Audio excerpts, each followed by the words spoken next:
नमोस्तु भगवान। से पीछे आ जाओ। सेक्टर 6 रुआ बांधा के शिविरार्थी एवं भैया जी सभी आए हैं। तालियां बजाकर अनुमोदन अपने स्थान से नमन कर आशीर्वाद प्राप्त करें। और आचार्य भगवान के कर कमलों में सांस प्रदान करने का सौभाग्य जिन जिन को प्राप्त होता है उनकी तरफ से एक सांस प्रदान होगा। सभी अपने अपने स्थान पर खड़े हो जाएंगे। इंदु जी, दिलीप जी, रवि, मोटिया, रतलाम सांस भेंट का सौभाग्य। तालियां बजाकर अनुमोदना अपने स्थान पर खड़े हो जाएंगे। श्रेयांश जी सनाचार तालियां बजाकर अनुमोदना कर दें। सबकी तरफ से आपका जिन जिन का नाम है सबकी तरफ से हो रहा है। समय अभाव है इसलिए लक्ष्मी जी, सर्राफ जी, विदिशा, अभिषेक जैन जी दिल्ली से आपने भी सांस प्रदान करने का सौभाग्य प्राप्त किया। राहुल जी जैन, सपन जी जैन, सौरभ जी जैन आपने भी सांस प्रदान करने का सौभाग्य प्राप्त किया। बालचंद जी नायक, शिवनगर, रायपुर आपने भी, जबलपुर एमएल जैन, पनामा, रायपुर आपने भी, मालवी रोड, रायपुर जैन समाज, पवन ज्योति आपने भी भीलवाड़ा से सांस प्रदान करने का सौभाग्य प्राप्त किया। सौरभ कुशल सेठी आपने भी सांस प्रदान करने का सौभाग्य प्राप्त किया। सभी के सम्मान में तालियां। हम सभी आचार्य परमेष्ठी की पूजन का सौभाग्य प्राप्त करने जा रहे हैं। बोलिए संत शिरोमणि आचार्य गुरु विद्यासागर जी महामुनि राज की। किया बालचंद जी नायक, शिवनगर, रायपुर आपने भी, जबलपुर एमएल जैन, पनामा, रायपुर आपने भी, मालवी रोड, रायपुर जैन समाज, पवन ज्योति आपने भी भीलवाड़ा से सांस प्रदान करने का सौभाग्य प्राप्त किया। सौरभ कुशल सेठी आपने भी सांस प्रदान करने का सौभाग्य प्राप्त किया। सभी के सम्मान में तालियां। हम सभी आचार्य परमेष्ठी की पूजन का सौभाग्य प्राप्त करने जा रहे हैं। बोलिए संत शिरोमणि आचार्य गुरु विद्यासागर जी महामुनि राज की। सभी अभी अपने अपने अपने स्थानों पर कृपया कर बैठ जाएं। श्री जी के चरणों में हम झुका, जिनके जीवन की हर चर्या बन पड़ी स्वयं ही नवगाथा। जैनागम का वह सुधा कलश जो बिखराते हैं गली गली, जिनके दर्शन को पा करके खिलती मुरझाए हृदय कली। ओम ह्रीम श्री 108 आचार्य विद्यासागर मुनिंद्राय अत्र अवतर अवतर संभो सट आवानन। जय हो जय हो जय हो। अत्र तिष्ठा स्थापनम। जय हो। अत्र मम सन्नितो भव भव सट सन्निधि करणम। परिपुष्पांजलि छिपामि। सांसारिक विषयों में पड़ द्वेष की वैतरणी से अब तक पार नहीं पाया। तब विद्या सिंधु के जल कण से भव कालुष धोने आया हूँ। आना जाना मिट जाए मेरा, यह बंध काटने आया हूँ। ओम ह्रीम श्री 108 आचार्य विद्यासागर मुनिंद्राय जन्म जरा मृत्यु विनाशनाय जलम निर्पामिति। क्रोध सर्वस्य लुटाया है, निज शांत स्वरूप न जान सका, जीवन भर इसे भुलाया है। चंदन सम शीतलता पाने अब शरण आपकी आया हूँ। संसार ताप मिट जाए मेरा, चंदन बंधन को लाया हूँ। ओम ह्रीम श्री 108 आचार्य विद्यासागर मुनिंद्राय संसार ताप विनाशनाय चंदनम निर्पामिति। जड़ को ने तो केवल सपने थे, भ्रम और जगत का भटकाना। चरणों में अर्पित अक्षत है, अक्षय पद मुझको मिल जावे। तब ज्ञान अरुण की किरणों से यह हृदय कमल भी खिल जावे। ओम ह्रीम श्री 108 आचार्य विद्यासागर मुनिंद्राय अक्षय प्राप्ताय अक्षतान निर्पामिति। से मत वाला तृष्णा को तृप्त करे, जितने उतनी बढ़ते इच्छा ज्वाला। मैं काम भाव विद्वंस हेत मन सुमन चढ़ाने आया हूँ। यह मदन विजेता बन न सके, यह भाव हृदय में लाया हूँ। ओम ह्रीम श्री 108 आचार्य विद्यासागर मुनिंद्राय कामवाण विध्वंसनाय पुष्पम निर्पामिति। भव भव में कहता आया हूँ, अति भक्षे अभक्षे भखे फिर भी मन तृप्त नहीं कर पाया हूँ। नैवेद्य समर्पित करके मैं तृष्णा की भूख मिटाऊंगा। अब और अधिक ना बट सकूं, यह अंतर बोध जगाऊंगा। ओम ब्रह्म अष्टोत्तर सदाचार प्रातः स्मरणीय वंदनीय परम पूज्य श्री विद्यासागर महामुनिंद्राय नमः। क्षुधा रोग विनाशनाय नैवेद्यम निर्वपामिति। स्वाहा। मोहांधकार से व्याकुल हो निज को नहीं मैंने पहचाना, मैं राग देश में लिप्त रहा इस हाथ रहा बस पछताना। यह दीप समर्पित है गुरुवर, मेरा तम दूर भगा देना, तुम ज्ञान दीप की बातें से मम अंतर दीप जला देना। ओम ह्रीम श्री 108 आचार्य विद्यासागर मुनिंद्राय महामोहांधकार विनाशनाय दीपम निर्वामिति। तज पुण्य कर्म को चाह रहा अपनाना था, शुभ अशुभ कर्म सब रिपुदल है, मैं इन्हें जलाने आया हूँ, इसलिए आपके चरणों में यह धूप चढ़ाने आया हूँ। ओम ह्रीम श्री 108 आचार्य विद्यासागर मुनिंद्राय अष्टकम दहनाय धूपम निर्वामिति।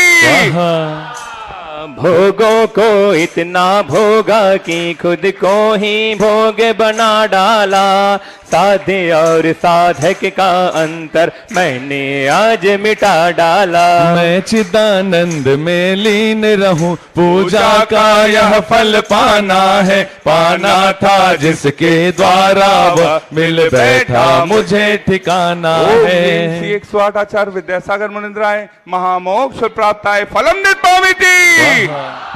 जग के को पाकर मैं निश दिन कैसा अलमस्त रहा, चारों गतियों की ठोकर को खाने में ही अभ्यस्त रहा। मैं हूँ स्वतंत्र ज्ञाता दृष्टा, मेरा पर से क्या नाता है, कैसे अनर्घ पद पा जाऊं यह अरुण भावना भाता है। ओम ह्रीम श्री 108 आचार्य विद्यासागर मुनिंद्राय अनर्घ प्राप्ताय अर्घम निर्वामिति।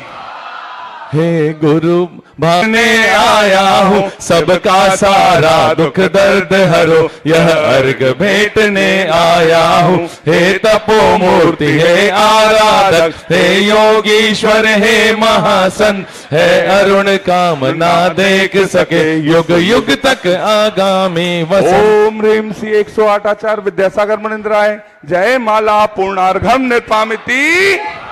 ओम नमः सिद्धेभ्यः।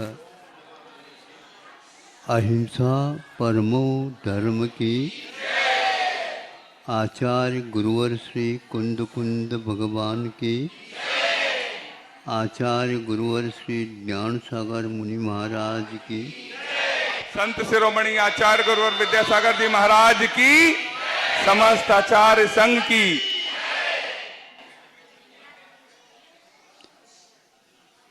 लोगों में प्राय करके यह भ्रम है, यह काल बहुत खराब आया है और जाया गया है। इस प्रकार का कथन जिसके पास पैर वगैरह हो तो ठीक है, लेकिन काल के पास न ही पैर है न हाथ है, तो वह बुरा कैसा हो सकता है, वह मारक कैसा हो सकता है, वह हमारे लिए अहितकारी कैसे हो सकता है। वह सक्रिय भी नहीं है, निष्क्रियानिच, वह क्रिया से रहित है। फिर इसको क्या आवश्यकता है? ऐसा नहीं, उसका जो कार्य हो रहा है वह होता रहेगा। आपके कार्य में भी वह योगदान रखता है, लेकिन जैसे आप चाहते हैं वैसा नहीं। अब दिनों दिन काल में परिवर्तन होता जा रहा है। अब धीरे धीरे जिन वस्तुओं के स्वभाव थे वह बदलते चले जा रहे हैं। मीठा था, अब मीठा तो है, लेकिन मिठाई उसकी कम होती जा रही। हर पदार्थ में जो गुण था, गुण तो है, लेकिन गुण में जो क्षमता थी वह कम होती चली जा रही है। कि ऐसा यहाँ पर पंचम काल के अंत में जहाँ प्रलय होगा वहाँ पर चूंकि तेजाब आज आप लोगों ने देखा, लेकिन तेजाब की वर्षा ही होगी तो क्या होगा? तेज आव, आव का अर्थ होता है पंजाबी भाषा में पानी, जैसे पंजाब बोलते। तो यहाँ तेजाब का अर्थ ये है कि वह जल इतना भयंकर है, तेज स्वभाव वाला, यहाँ अग्नि लग जाए। जल में अग्नि, हाँ बिल्कुल। इस प्रकार यह विषम परिस्थितियाँ घटती जाती हैं, उसका नाम पंचम काल और षष्ठम काल कहा गया है। जब यही काल उत्सर्पणी की ओर आ जाएंगे, विकास की ओर, तो उस समय वह तेजाब न हो करके अमृतमय दूध, घी आदि आदि स्वभाव वाली वस्तुओं की वर्षा होना प्रारंभ हो जाए।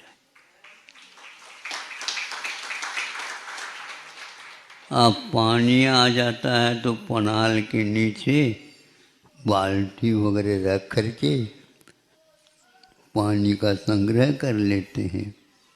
अब दूध ही जब वर्षा के रूप में नीचे आ रहा है, अब क्या कहाँ रखोगे इसको? गिरता ही जा रहा है।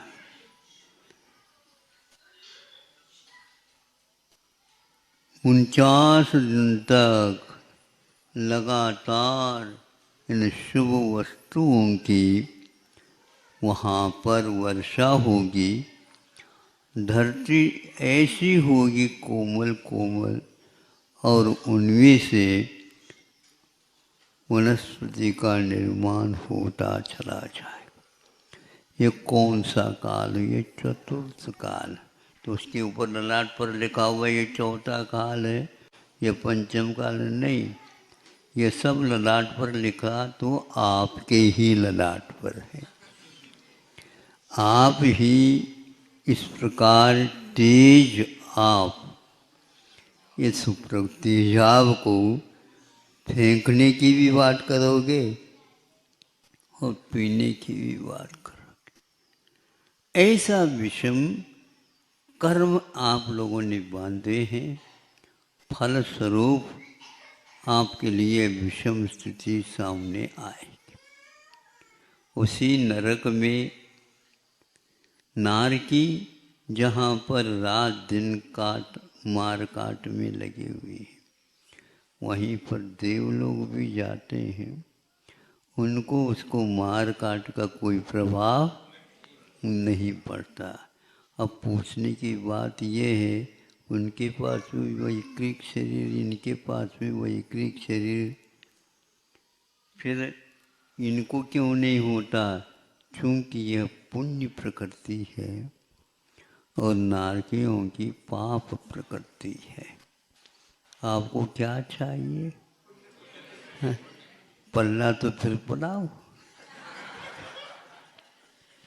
पल्ला बिछाओ। हमारे पास नहीं बिछाना, कुछ नहीं मिलने वाला। हमारे पास है।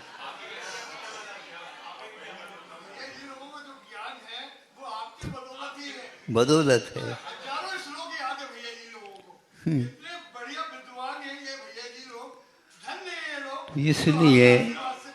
इसलिए हमारा कहना है कि वही एक पाप पुण्य के रूप में परिणत हो जाता है जब हम अपने भावों को, जो विषम भाव है, पापमय भाव है, उनको बदल करके पुण्य के रूप में परिवर्तित कर देते हैं।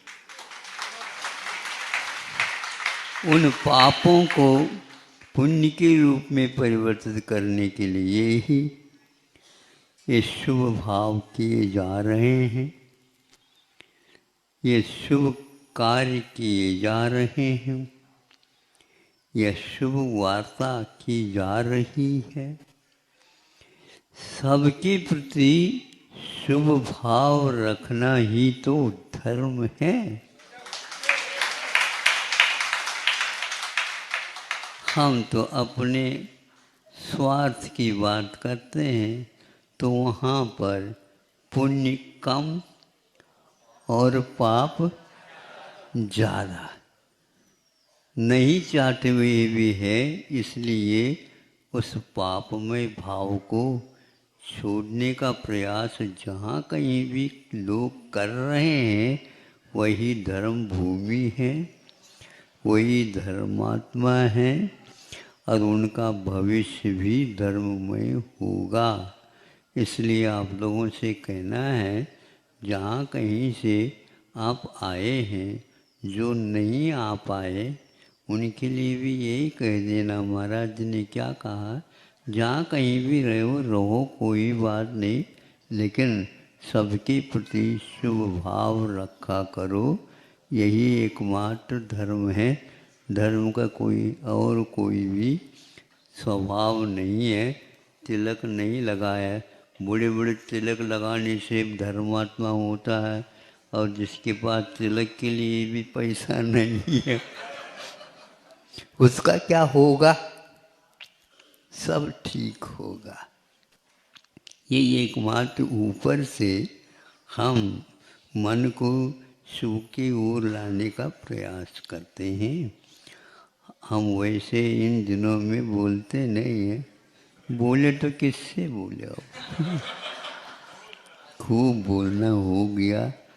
अब अपने को कि उस समय जो मिला है उसको बनती कोशिश हम शुभ में ही खर्च करें, अपव्यय उसका ना हो, क्योंकि यदि कीमत है तो उसी काल की है, उसी समय की है।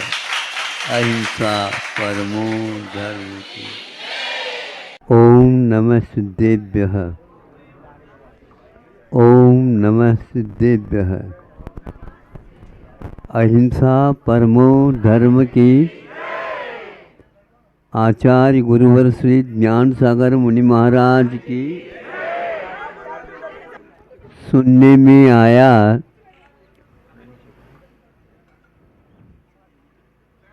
कई लोग छटपट कर रहे हैं, इसलिए जंगल में मोबाइल ही काम नहीं कर रहा। मोबाइल का बेला हो गया बताते। मैं ये सोच रहा हूँ मोबाइल के बिना अष्टांगिक हो जाए।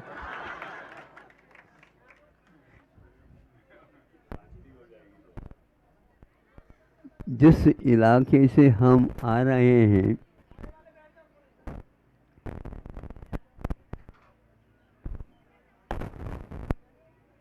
पेड़ तो दोनों तरफ बहुत लगाए, और वैसे ही जंगल में पेड़ लगाने की कोई आवश्यकता नहीं थी, किंतु इसलिए लगाया कि हम भी कम से कम वृक्षों का रोपण करें, और लोगों को बताने की आवश्यकता नहीं है। पेड़ को देखने से अपने आप ही, कुछ वृक्षों के देखने से आँखों में हरियाली छा जाती है। आप लोगों को कश्मीर जाने की कोई आवश्यकता नहीं पड़े, नहीं है, लेकिन फिर भी कश्मीर को तो देखना चाहिए। इसलिए देखना चाहिए वह कभी भी आपको रोकना नहीं चाहता, और रोकने से जीवन का रहस्य समझ में नहीं आता। चलते रहना चाहिए। वाहन को अब चलाना प्रारंभ करना है तो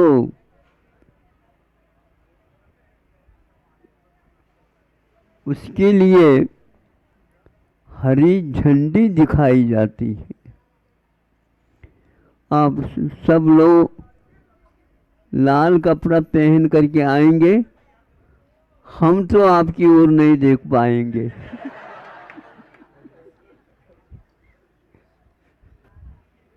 क्योंकि उससे हमेशा हमेशा बाधा का ही स्मरण हो आता है। इसलिए कश्मीर हमेशा हमेशा हरी झंडी दिखाता है। और जीवन में आप लोग रुके हुए हो तो पैर काय की आवश्यकता है आप लोगों को? बोलो। पैर इसलिए है चलने के लिए। जीवन हमेशा हमेशा चलता रहता है, बैठना नहीं चाहिए। कई लोग तो आराम कुर्सी पर बैठे ही रहते हैं, तो बैठे ही चले जाते हैं। आप चले जाना चाहते क्या महाराज? हम क्यों चले हैं? नहीं, हम तो हमेशा हमेशा ऊपर चले जाना चाहते हैं, वापस लौटना नहीं चाहते। आप लोग ऊब जाते हैं। ऊबते क्यों हो? महाराज क्या करें, जीवन तो रहा, अब इसको कैसे काटें?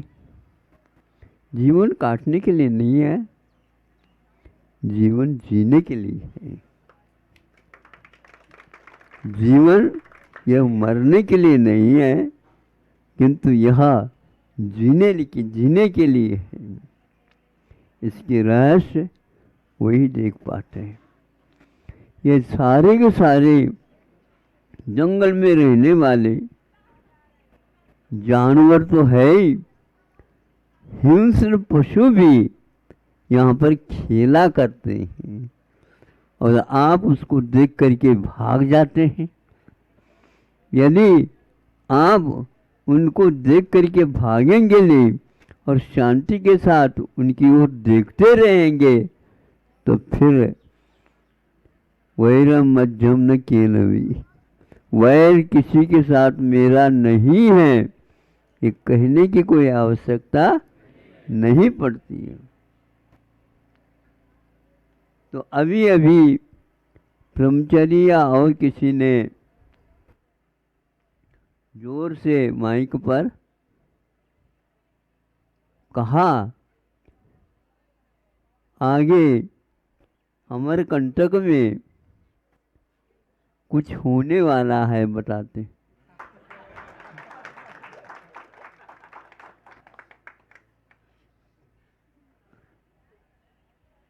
शब्द है, उन शब्दों में अर्थ भर दो तो वह ताली बजाने के लिए कारण हो जाता है।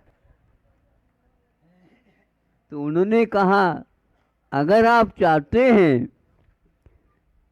उस पंच कल्याणक में भाग लेना चाहते हैं। हमने कहा ये कौन ब्रह्मचर्य है? ये उनको प्रशिक्षण देना पड़ेगा, नहीं तो गड़बड़ करेंगे। अगर क्यों लगा रहे हो? आपको चाहिए उसमें भाग ले लेना चाहिए। महाराज हमारा अभी विवाह नहीं हुआ तो इंद्र में कैसे बनूंगा? चिंता क्यों करते हो? अकेले बनोगे तो इंद्र बहुत अच्छे चिंतन करोगे। हाँ महाराज, फिर हम तो बनना चाहते हैं लेकिन पत्नी बनने नहीं देती है? कहते हैं ना, इसलिए हम तो सुन करके तो उसको याद रख देते हैं। अच्छा हुआ हमारा। सोचो यदि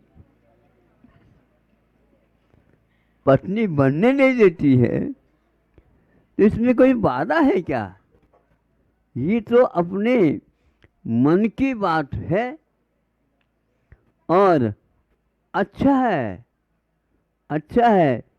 पत्नी है, इंद्राणी है, ऐसे मान करके चले। नहीं है तो आगे तो निश्चित ही इंद्राणी मिलने वाली है।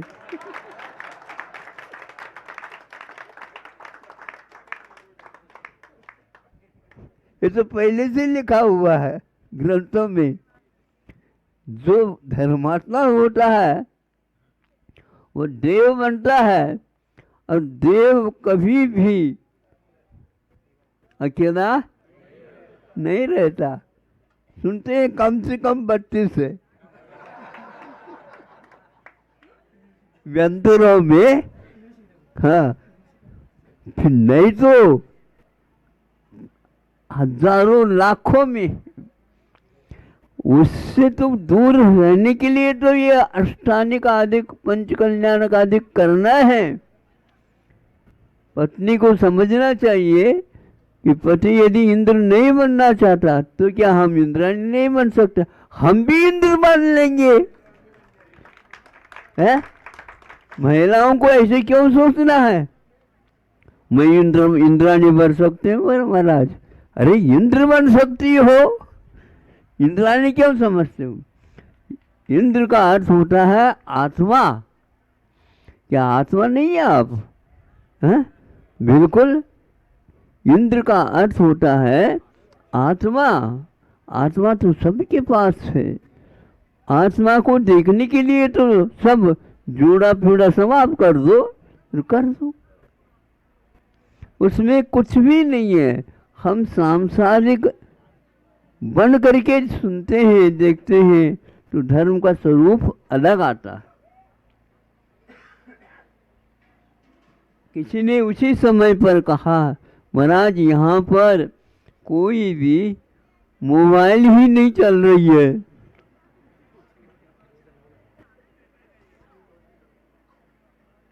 मोबाइल चल नहीं रही है। क्यों नहीं चल रही है? जहाँ पर शुद्ध वातावरण होता है वहाँ पर चलने की और भूलने की बात नहीं होती है। आप दूसरे को उत्साहित करना चाहते हो तो भूलना तो बंद कर दो, किंतु मुस्कान कर दो, फिर देख लो क्या होता है। हैं? क्या होता है? आप लोगों को वो आता ही नहीं मुस्कान कैसे होती। इसीलिए फूल को देखने के लिए जाते हैं। हैं? और फूल बन जाते हैं।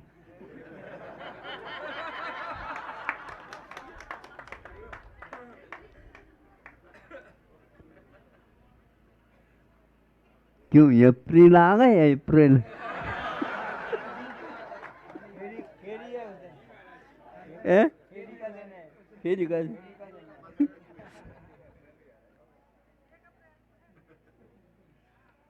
वस्तुतः हम अपने जीवन को नहीं समझ पाए, इसलिए ऐसा हो रहा है।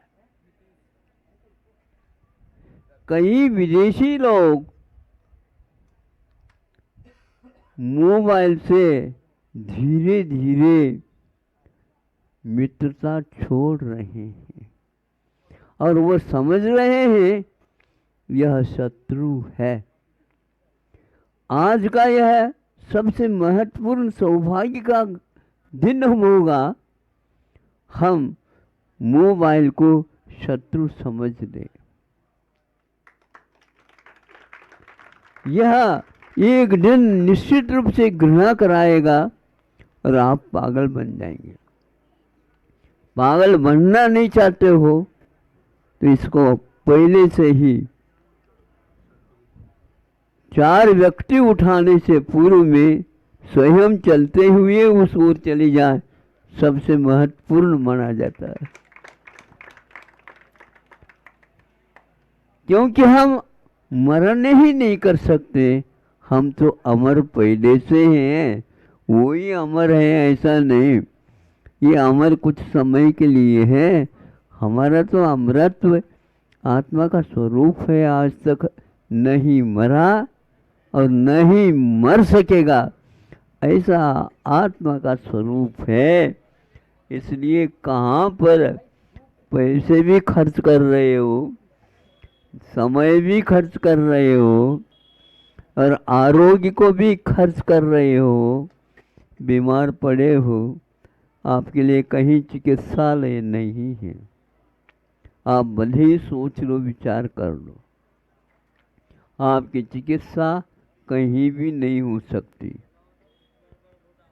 क्योंकि आप स्वस्थ होकर के भी अमरत्व का अनुभव करते हुए भी उसको भूल चुके हो। विदेशों में बहुत व्यक्ति ऐसे हैं जो इस मोबाइल से अपने को दूर रखना चाह रहे हैं, रखते जा रहे हैं। और आप क्या हैं? नहीं, इस जेब में अलग है, इस जेब में अलग है।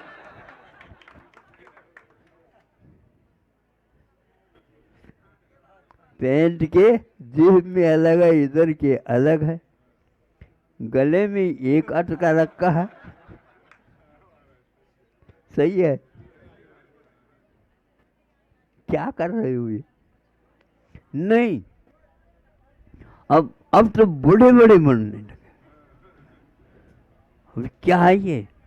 1 लाख रुपए का। अच्छा, अभी करोड़ का नहीं आया। क्या है ये? एक व्यक्ति पागल जैसा हो गया, बताते हैं क्यों ऐसा हो रहा? हमारे मोबाइल खो गए, उसमें बहुत कुछ लिखा हुआ था, अब उसके हाथ में आ जाएगा तो कैसा है? पागलपन इसी का नाम है। आप समझदार होकर के पागल बन रहे हैं, इसको देख करके कुछ कहा नहीं जा सकता। आज का लड़का छोटा मोबाइल रखे बिना भोजन नहीं करता। क्या सिखा दिया आपने? फिर बाद में स्वयं कहेंगे ये कुछ पढ़ता नहीं। पढ़ता तो है, मोबाइल पर पढ़ता है। बहुत ही नकल करना तो भारत को बहुत जल्दी आ जाता। अकल चढ़ाओ, अपने आप को पहचानने का स्वरूप समझो, पूछताछ करो। कुछ भी नहीं है, एकांत में जाकर के बैठ जाओ तो निश्चित रूप से आपका पागलपन आधा ठीक हो जाएगा। किंतु आधा पागल रहना ठीक नहीं, पूर्ण बनना। हाँ, ये आज पढ़ा हुआ भी पढ़ नहीं पा रहा, क्योंकि वह केवल देख रहा है। इसलिए आप पढ़े लिखे हो तो देखना, इधर उधर देखना बंद कर दोगे तो वह स्मरण में आ जाएगा। और एक दिन उसको भी बंद कर दो, किताब पढ़ना भी बंद कर दो, तो चिंतन की धारा फूट पड़ेगी आपके जीवन में। चिंतन आ जाए, जिस स्वरूप का चिंतन जिसके जीवन में आ जाता है, फिर इस जड़ वस्तुओं में किसी भी प्रकार से वह अपने आप को भ्रमित नहीं करेगा। यही एकमात्र आत्मा का स्वरूप है और यही ऋषियों का हम लोगों के लिए उद्बोधन है। अहिंसा परमो धर्म की। इस कार्यक्रम के पुण्यार्चक थे श्री जयेश भाई जसवंत लाल शाह, श्रीमती रूपाबेन शाह, श्री अर्पित वखारिया, श्रीमती अदिति वखारिया, कियारा वखारिया, जियान वखारिया, कुंजन गांधी, ईशा गांधी, ऋत्वी गांधी।